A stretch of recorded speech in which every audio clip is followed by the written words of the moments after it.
Hello everyone! Thanks for checking out this video about Orcs Must Die 3. I'm TopShelfToy, and in this video, I'm going to be covering the basics about this game and show you why I love it so much. I hope you enjoy the vid, and if you do, please consider giving it a like and or subscribing to the channel. Now, let's talk about the basics of Orcs Must Die 3.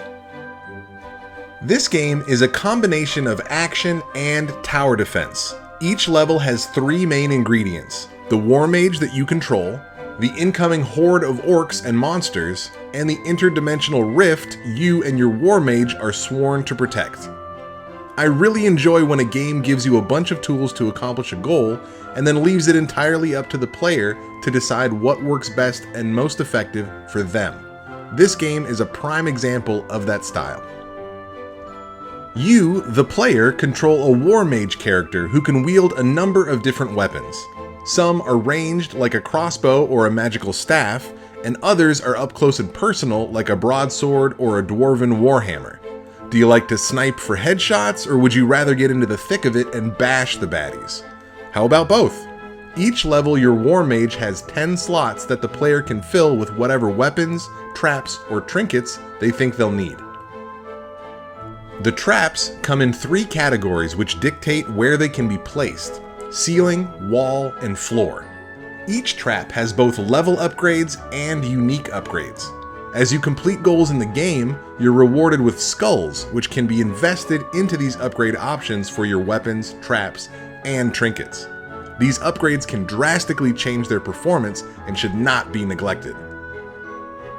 The trinkets have a wide range of boosting effects. Each one has powerful potential, and some can give passive abilities. For example, the Mana Rage trinket will increase mana capacity and will quickly regenerate mana if used, while the aptly named Trap Reset trinket will reduce the cooldown of traps and reset traps in the area when used. I'll often have two of my equipment slots loaded up with this pair, one essentially boosting the War Mage, while the other is improving the traps that I've already laid. When you put them together, you have an amped up war mage and a gauntlet of traps colliding with a horde of rampaging orcs.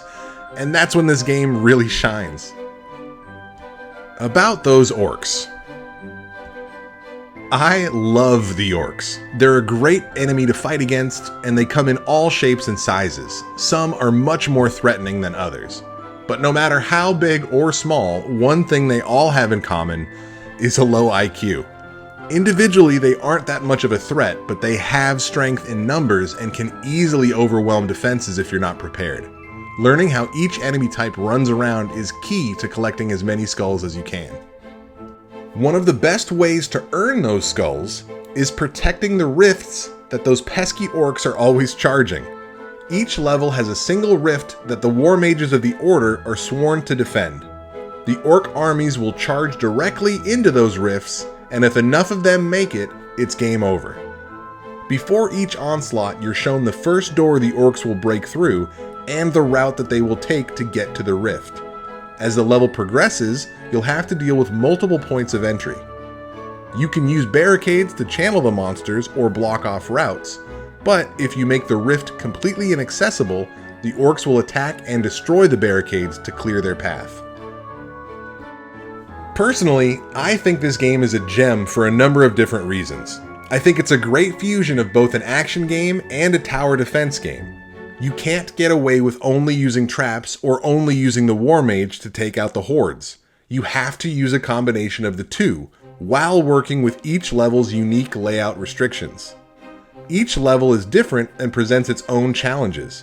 You may have figured out a good trap combination, but the level designs will force you to change tactics and experiment with other tools.